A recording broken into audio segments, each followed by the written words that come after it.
Assalamualaikum warahmatullahi wabarakatuh. Alhamdulillahi rabbil alamin wa bihi nasta'inu ala umuri dunya waddin. Wassalatan wassalaman daiman mutalaziman ala rasulinal karim sayyidina Muhammadin nabiyil amin wa alihi wa sahbihi ajma'in. Ma ba'd. Ma'asyiral muslimin, umratus salihin rahimakumullah. Alhamdulillah, subuh hari ini kita kembali melanjutkan kajian kita syarah kitab hadis Arba'in Nawawi. Kita masih ada pada penjelasan hadis yang ke-9.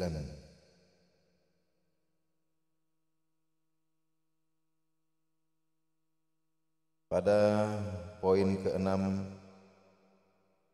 muallif atau pengarang kitab menyebutkan bahwa salah satu yang ditekankan oleh baginda Nabi sallallahu alaihi wasallam adalah at-tashdidu fi ijtinabil manhiyat, ketegasan syariat dalam mencegah manusia melakukan hal-hal yang dilarang. Wasti'sali juzuril fasadi, dan bagaimana syariat di dalam ajaran-ajarannya ini menekankan kepada menghentikan atau mematikan benih-benih kerusakan sejak awal.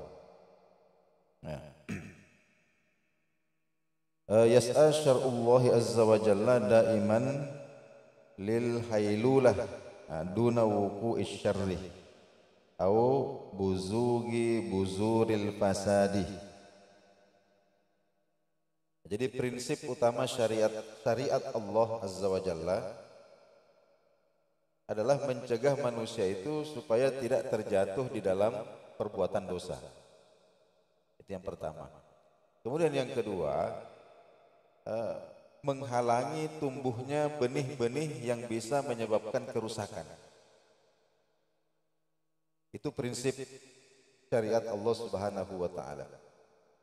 Sehingga semua larangan-larangan Allah Subhanahu wa taala itu pasti ada maslahat, bukan hanya untuk kehidupan pribadi, tapi untuk kehidupan manusia secara umum, bukan hanya untuk generasi yang hidup sekarang, tapi untuk generasi-generasi yang akan hidup pada masa-masa yang akan datang. Dan bukan hanya untuk manusia, termasuk juga untuk lingkungan. Jadi intinya seperti itu, sehingga ada yang dilarang, ada yang sampai diharamkan, dan seterusnya. Kemudian disebutkan juga di sini bahwa ketika Allah Subhanahu wa taala mengharamkan sesuatu, pasti Allah mengganti sesuatu yang diharapkan itu dengan hal yang lebih baik daripada yang diharapkan itu, dan lebih banyak. Di contoh, Allah Subhanahu wa taala mengharamkan khamr, mengharamkan miras, narkoba, semua yang bisa merusak akal manusia, semua yang bisa merusak kehormatan manusia, ini Allah haramkan. Tapi coba kita lihat betapa banyak makanan, betapa banyak minuman yang kemudian Allah Subhanahu wa taala halalkan, yang bisa menggantikan apa yang diharamkan ini, bahkan lebih bermanfaat. Jadi Allah mengharamkan khamr, kemudian Allah menghalalkan susu, menghalalkan madu, menghalalkan begitu banyak minuman-minuman yang bermanfaat untuk manusia. Itu contoh. Nah, kemudian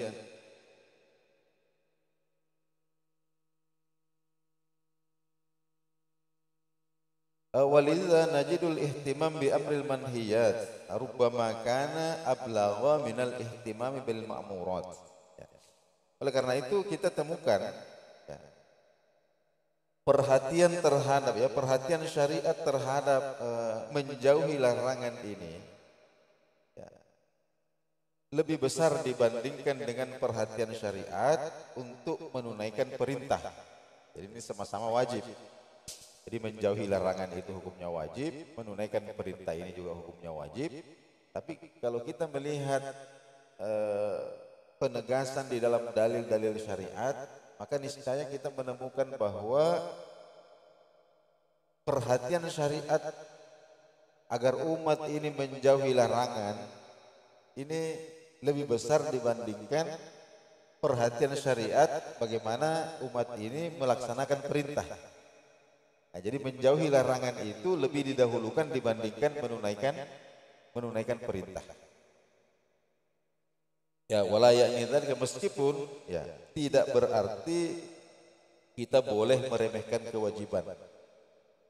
Ya. Kita tidak boleh meremehkan kewajiban. Wa min huna yatabayyanu khata'u maslakil katsiri minal muslimin. Nah, sehingga dewasa ini ya kita melihat banyak kesalahan terjadi di tengah-tengah kaum muslimin, terutama di zaman-zaman akhir ini. Indama tajiduhum yahrusuna ala fi'lit ta'ah wal wajib wa rubbama tashaddadu fil tizamil mandubi wal mustahabbi. Bainama najiduhum yatasahaluna fil manhiyat. Ya. Kita menemukan ada perilaku di tengah-tengah kaum muslimin ada orang yang begitu kuat ya, begitu kuat melakukan ketaatan, menunaikan kewajiban, bahkan yang sunnah-sunnah ya, mereka begitu bersemangat. Nah, namun di sisi yang lain seringkali mereka meremehkan larangan-larangan Allah Subhanahu wa taala ya, bahkan di warubbama farakul katsira minal muharramat. Nah, bahkan seringkali melanggar dengan ya, melakukan larangan-larangan Allah Subhanahu wa taala. Panajidus shaim yata'ammalu birriba. Kita lihat ada orang yang rajin berpuasa tapi masih bermuamalah dengan uang riba.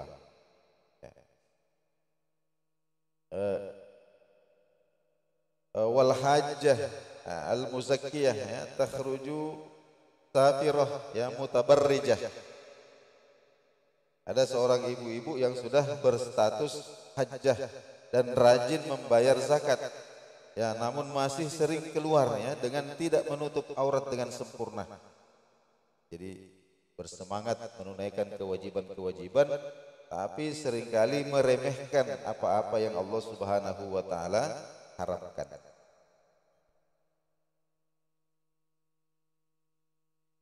Padahal wa tariqun najati mujahadatun nafsi wal hawa wa hamluha ala tarkil manhiyat.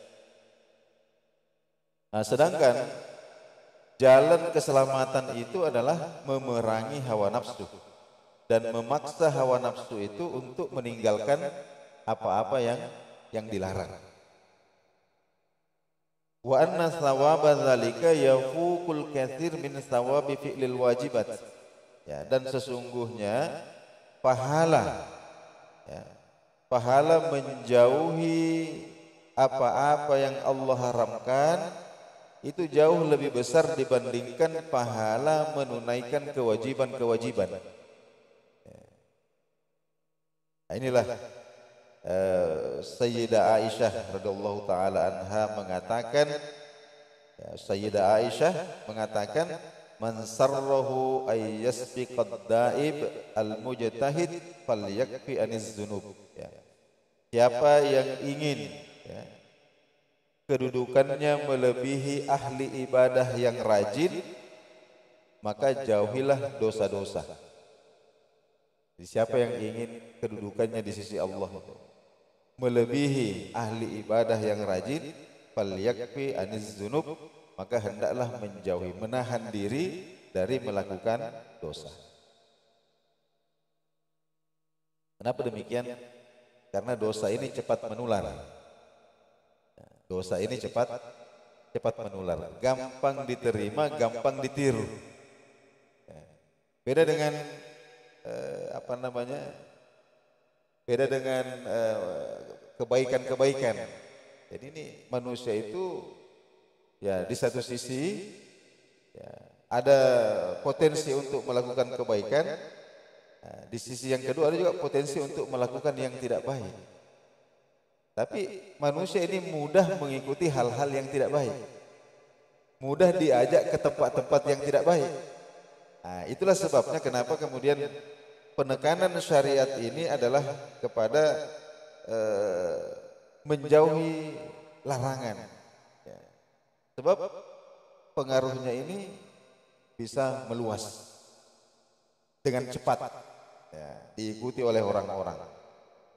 Nah, Sayyidina Umar radhiyallahu anhu pernah ditanya bahwa ada orang yang sangat ingin melakukan maksiat, sangat ingin, ya, yashtahunal maksiyah, tergiur, sangat ingin melakukan maksiat, wala ya'maluna biha, tapi mereka memaksa diri untuk tidak melakukannya. Fayaqulu, maka Sayyidina Umar berkomentar, ulaika qaumun imtahanallahu qulubahum littaqwa. Nah, itulah orang-orang yang benar-benar takut kepada Allah Subhanahu wa taala. Lahum maghfirah. Nah, bagi mereka ampunan Allah, wa ajrun azimun, dan pahala yang besar. Wa qala Abdullah ibnu Umar radhiyallahu anhuma. Nah, seorang sahabat lagi, putra Sayyidina Umar, namanya Abdullah. Nah, beliau adalah Imamul Abidin, terkenal sebagai seorang ahli ibadah. Nah, beliau mengatakan begini, la raddu danikim min haramin afdalu min mi'ati alfin tunfaqu fi sabilillah. Beliau mengatakan bahwa menolak, ya, satu danik itu mata uang orang dulu 1/4 dirham. Kira-kira nilainya sekarang 20.000 atau 25.000, ya.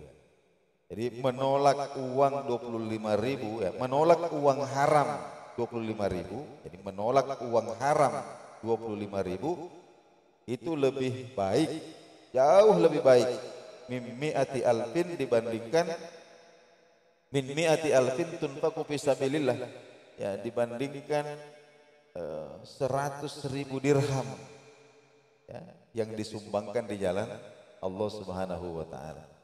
Jadi kita menolak uang haram 100.000 itu lebih afdol, lebih utama dibandingkan kita berinfak, kita bersedekah sampai 1 juta, 2 juta.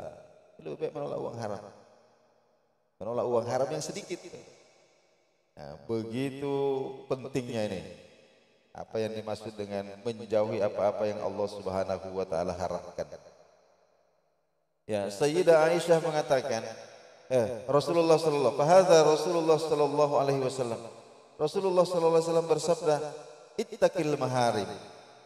Ittaqil maharim takun a'badan nas. Jauhi yang haram, maka kamulah ahli ibadah yang paling hebat.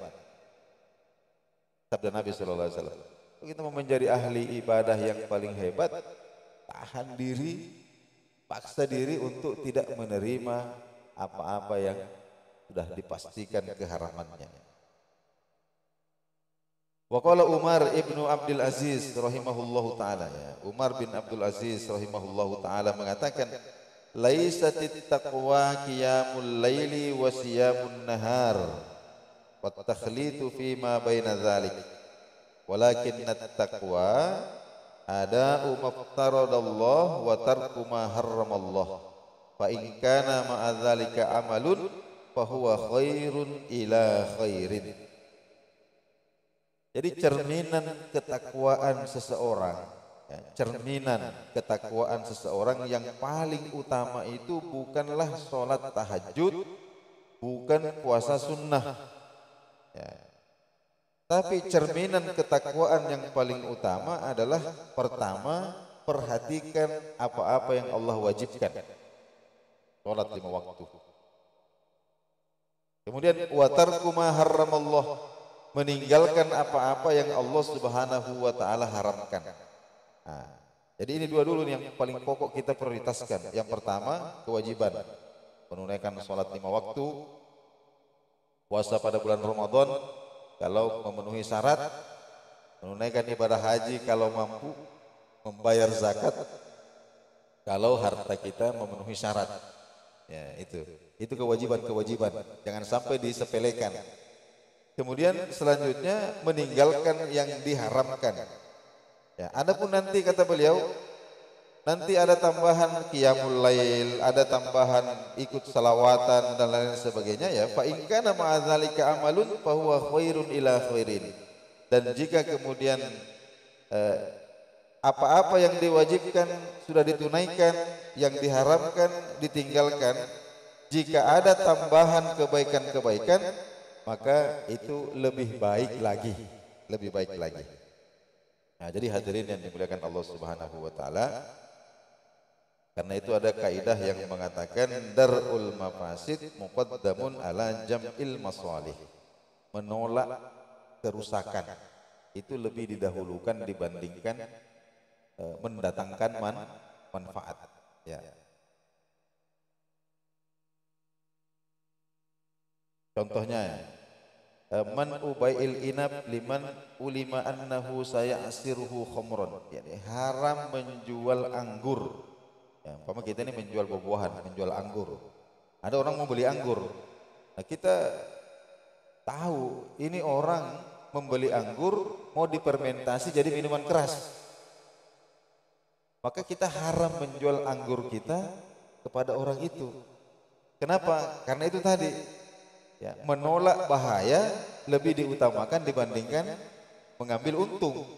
Kalau kita jual ada manfaatnya untuk kita, barang kita laku ada untungnya. Tapi di satu sisi ada juga bahaya yang ditimbulkan.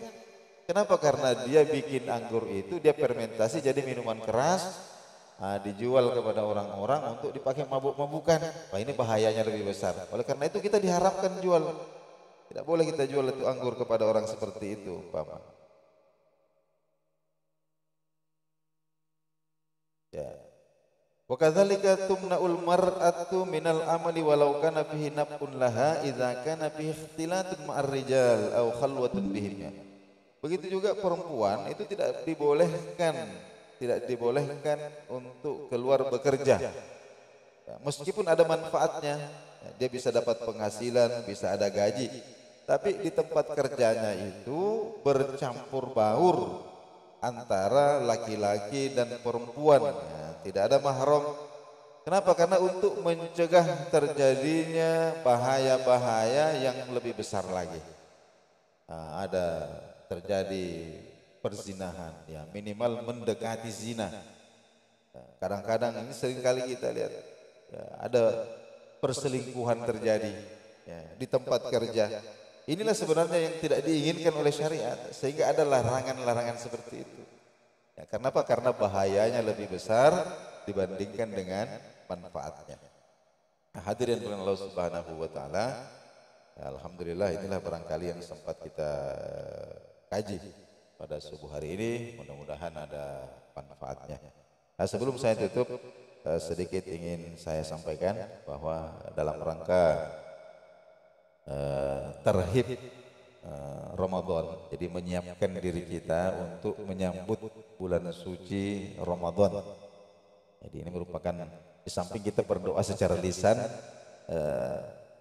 balighna Ramadan, ya Allah sampaikan kami pada bulan Ramadan, kita juga melakukan doa aktif. Nah, apa itu doa aktif? Yaitu kita melakukan hal-hal yang menunjukkan bahwa, ya, kita sangat ingin Kita sangat ingin, sangat berhasrat untuk disampaikan Allah kepada bulan Ramadan. Itu namanya doa aktif. Ya, salah satu di antaranya adalah kita mempersiapkan diri. Nah, persiapan diri yang paling utama itu adalah menyambut Ramadan dengan ilmu. Nah, kita sambut Ramadan dengan ilmu. Bagaimana kita mengilmui Ramadan ini?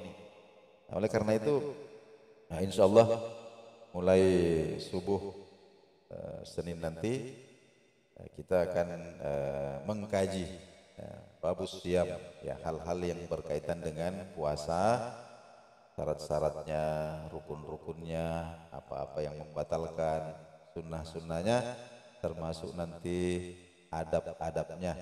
Dan ini kita lakukan atau kita akan laksanakan setiap subuh. Jadi mulai subuh Senin nanti insya Allah dan seterusnya kita akan mulai secara kontinu setiap subuh kita berbicara tentang hal-hal yang berkaitan dengan bulan suci Ramadan. Nah, mudah-mudahan Allah Subhanahu wa taala berikan kita kekuatan, kesehatan hingga kita bisa ikut dalam majelis yang mulia tersebut. Nah, hadirin yang dimuliakan, lebih dan kurang saya mohon dimaafkan. Subhanakallahumma wa bihamdik asyhadu an la ilaha illa anta astaghfiruka wa atubu ilaik. Assalamualaikum warahmatullahi wabarakatuh.